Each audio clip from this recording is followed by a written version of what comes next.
আসসালামু আলাইকুম। Wise point একাডেমির পক্ষ থেকে সবাইকে জানাচ্ছি আন্তরিক শুভেচ্ছা ও অভিনন্দন। আজকে আমরা উপস্থিত হয়েছি নবম শ্রেণীর প্রথম অধ্যায় অনুসন্ধানী বইয়ের বিজ্ঞান বইয়েরটা আলোচনা করার জন্য।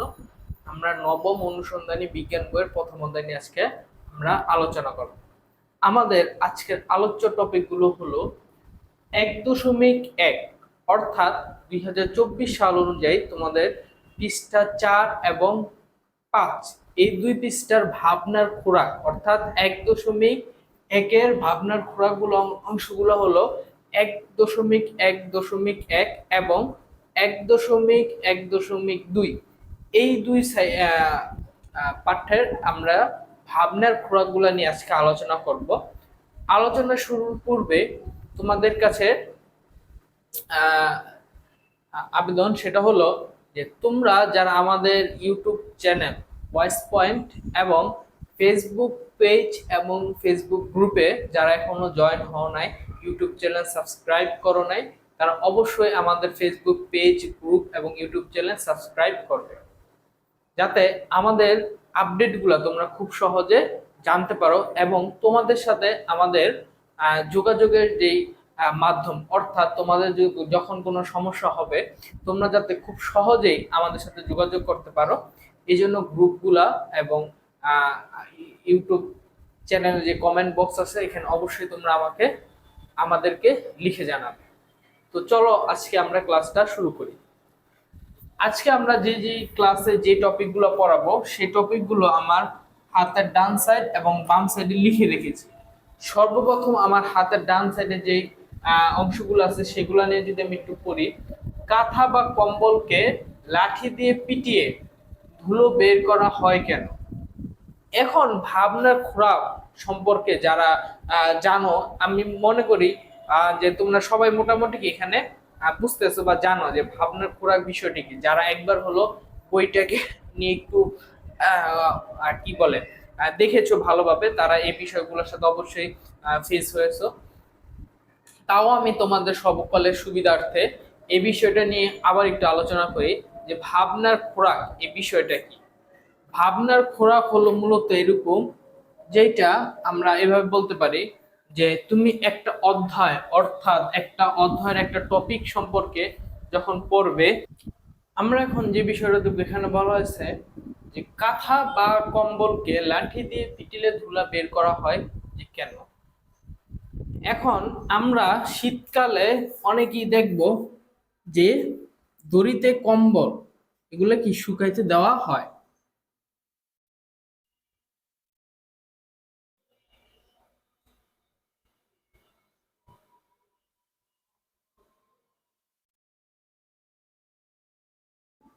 ধরে নিই এখানে কি একটা কম্বল শুকাতে দেওয়া হয়েছে দড়িতে।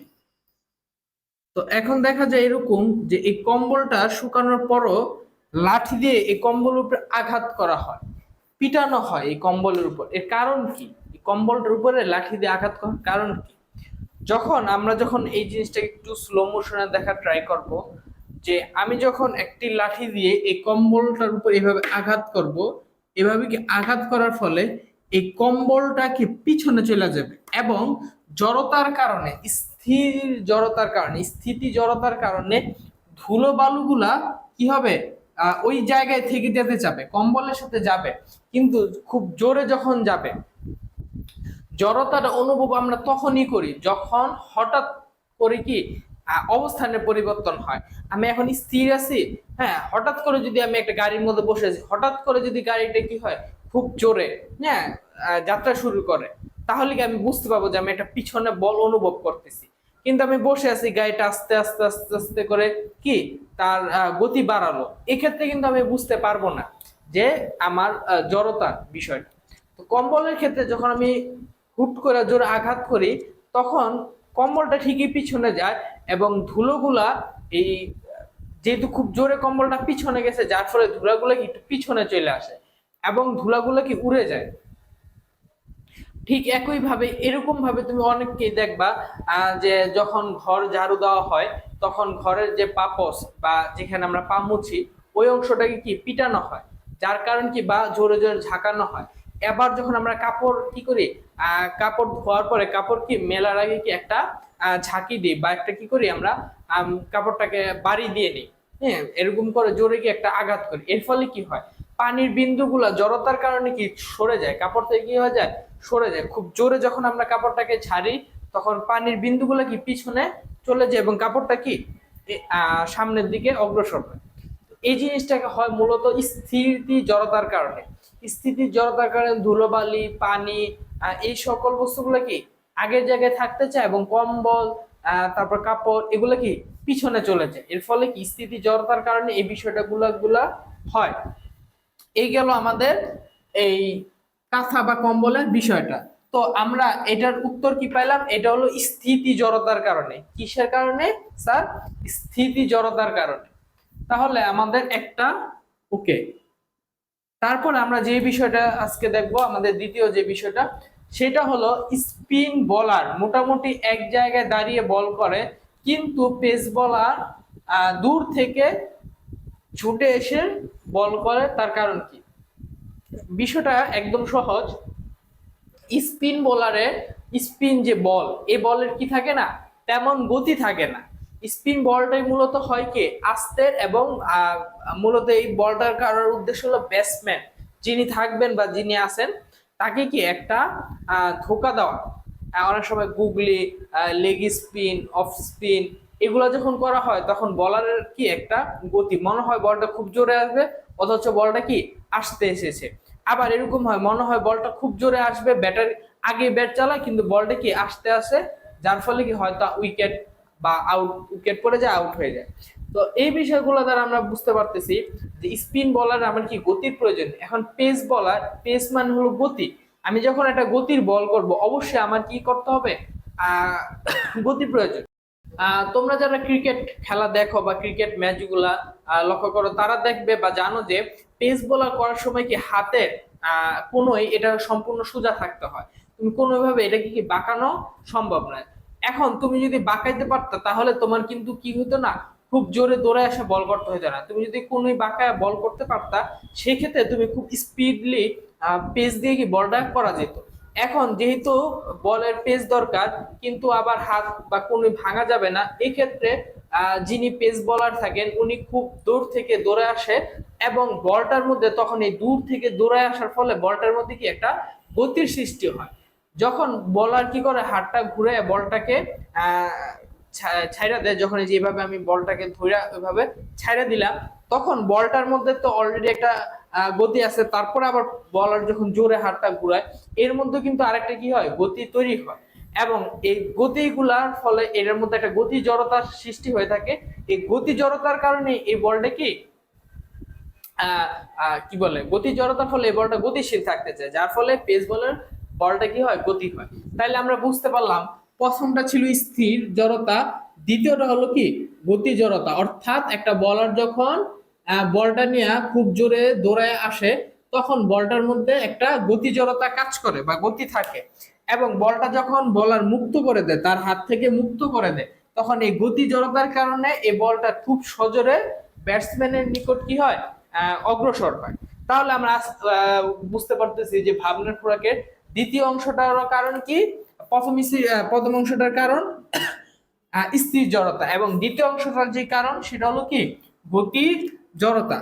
এই পর্যায়ে আমরা আরেকটি বিষয় দেখব, সেটি হলো এরকম, এখানে বলা আছে 1.1.2, অর্থাৎ এখানে 1.1.2। এখন এরপর যে আমরা দেখব যে এই পাশে লেখা আছে যে পাশের ছবিতে, অর্থাৎ এখানে তোমাদের একটা ছবি আছে, যে ছবিটা আমি এখন আঁকবো, আঁকলে তোমাদের বিষয়টা কি হবে, আরো সুস্পষ্ট ক্লিয়ার ধারণা হবে। বলা আছে যে এরকম, যে পাশের ছবিতে দেখানো হয়েছে একটি ভারী বস্তু, অর্থাৎ আমি আগে যদি ছবিটা আঁকি তাহলে তোমাদের বুঝার ক্ষেত্রে কি হবে, বিষয়টা আরো সহজতর হবে এভাবে। এবং এই অংশে কি একটা দড়ি আছে যেখানে একটা বস্তু ঝুলানো আছে, একটা বস্তু ঝুলানো আছে, এবং অপর পাশে কি বস্তুটার নিচে কি আরেকটা দড়ি ঝুলানো আছে, এবং এই বস্তুটার ক্ষেত্রে এটা হলো বি এবং এটা হলো কি এ। তাহলে একটু দেখো,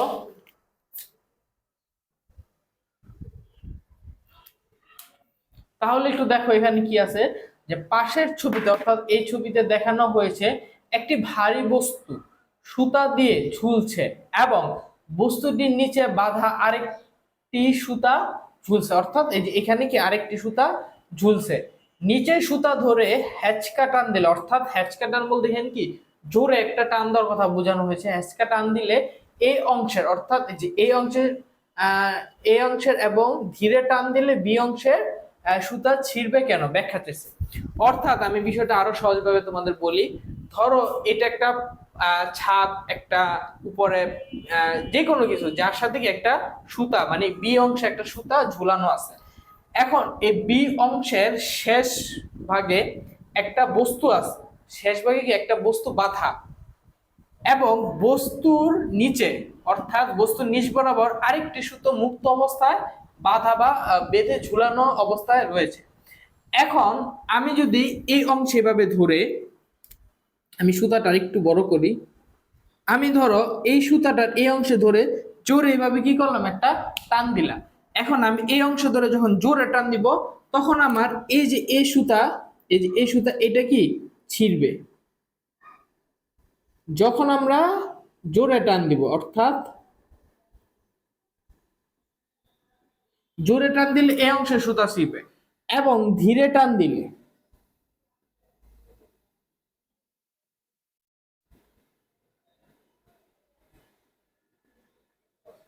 অর্থাৎ ধীরে যখন আমরা টান দিব তখন ভি অংশে সুতা ছিঁড়বে।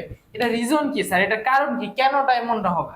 যখন এই অংশে আমি টান দিলাম তখন কিন্তু এই বস্তুটা স্থির এবং বস্তুর সাথে মানে বস্তু যে সুতাটা দিয়ে বাঁধা অর্থাৎ বি সুতাটাও কি আছে, স্থির অবস্থায় আছে। এবং পরবর্তীতে যখন আমি দুইটাই স্থির অবস্থায় আছে, এই কারণে আমি যখন জোরে টান দিই তখন এই স্থির থাকার কারণে এর মধ্যে স্থির জড়তা কাজ করে, আর নিচেরটা হঠাৎ গতিশীল হওয়ায় স্থিতি জড়তার কারণে বি অংশের সুতাটা কি থাকে, স্থির থাকে, এর মধ্যে কোনো বল অনুভব হয় না। কিন্তু কিন্তু যখন আমরা এরকম করব যে না স্যার আমরা এখন কি করব, যে ধীরে টান দিব অর্থাৎ এভাবে আস্তে আস্তে আস্তে টান দিব, তখন দেখা যায় আস্তে আস্তে টান দেওয়ার ফলে আমার বি অংশে যে সুতাটা ওইটাও কি তা বল অনুভব করে।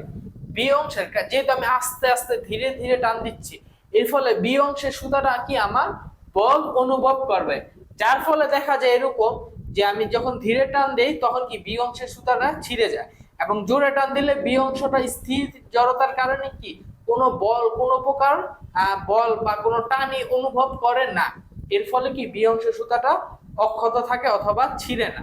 আর যখন ধীরে টান দিই তখন কি হয়, এই অংশের সুতাটার পাশাপাশি দেখা যায় বি এর উপরে বস্তুর একটা ভর বা অভিকর্ষ ত্বরণ কাজ করতেছে এইখানে, যার ফলে কি বি অংশের সুতাটা বেশি চাপ প্রয়োগ হয়, তখন ওই অংশের সুতাটা ছিঁড়ে। তো আজকে মতো আমাদের ক্লাস এখানেই শেষ। পরবর্তী ক্লাসে আমরা এই অধ্যায়ের পরবর্তী টপিক নিয়ে আলোচনা করব। পরবর্তী ক্লাসের ভিডিও দেখার জন্য তোমাদের সকলকে অবশ্যই আমন্ত্রণ রইল। তোমরা আমাদের ভিডিওগুলা যদি পারো একটু শেয়ার করে দিবা তোমাদের বন্ধুদের মাঝে, যার ফলে কি হবে আমাদের বন্ধুরাও কি আমাদের সাথে কানেক্টেড হতে পারবে, আমাদের ভিডিওগুলা দেখে যদি ওরা কিছু শিখতে পারে, এটা দোষের কি, বা এটা তো তোমার বন্ধু হিসাবে কি ওরা এটা তোমার কাছে আশাই করতে পারে বা ওদের দাবি থাকে। তো আজকের মতো এখানে আমাদের ক্লাস শেষ, আজকের মতো আলবিদা। পরবর্তীতে আবার দেখা হবে, বেঁচে থাকলে সবাইকে আসসালামু আলাইকুম।